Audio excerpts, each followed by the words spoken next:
Solo, this investigation by the Inspector General centers around the Office of Property Management, which operates and manages city properties like City Hall, Gallier Hall, and a few cemeteries and other buildings.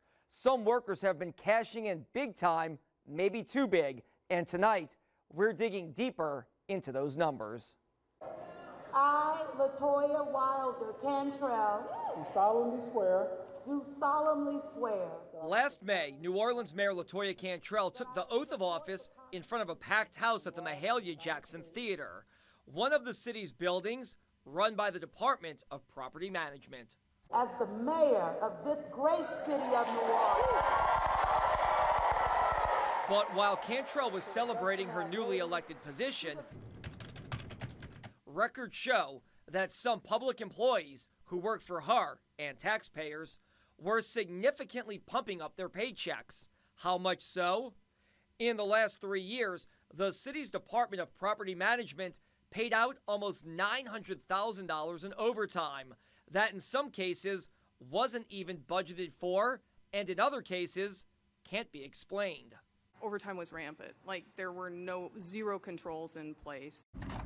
Records obtained by Wdsu Investigates show that for the last 3 years, the Office of Property Management grossly exceeded its overtime budget.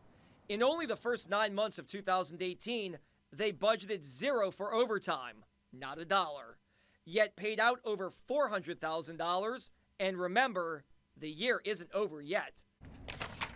Last year, the department budgeted $173,000, but overshot that by $179,000. And in 2016, they also budgeted zero, but paid out $299,000.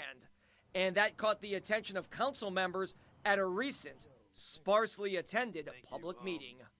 This is just, I mean, it's mind-boggling. I mean, you're right. I mean, it looked like a free-for-all. The new head of property management told council members it was something they inherited.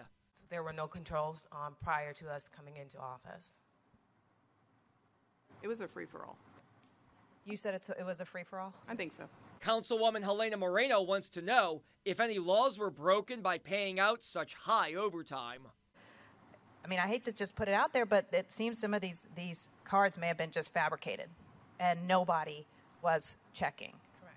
Which is to the point where that's criminal. This is the kind of thing that raises red flags. Local political observer and UNO political analyst Dr. Ed Shervanek weighed in on the matter.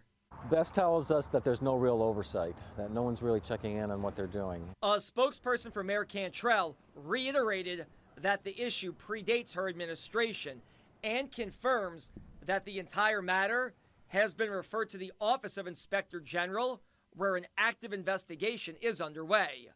Councilwoman Moreno says that's the only option in this messy matter. I certainly welcome the OIG taking a look at this particular issue because I think it is essential that every tax dollar is spent correctly. For example, city rules state that no employee can work more than 750 hours of overtime in a year, or about 14 and a half hours of overtime each week. Yet property management records reviewed by Wdsu Investigates show that some employees greatly exceeded that number with over 1,000 or more hours, and others came close to the number. And no one seems to know why. People were just, blindly submitting these cards, and there was no review process. That, to me, was just appalling. Property management says that changes are now in place on how overtime is handed out. The easiest one was sending out a memo saying no one works past their scheduled shift without permission. That's a good one. That was a big step. Boom, right? Wow. It sounds small, but it was a big step. People are being asked to pay more in taxes, and then they see something like this, and then what you'll see is, just a lack of trust in government. Most of this happened during the Landrieu administration. The Office of Inspector General is not giving out a time frame when this investigation could be complete.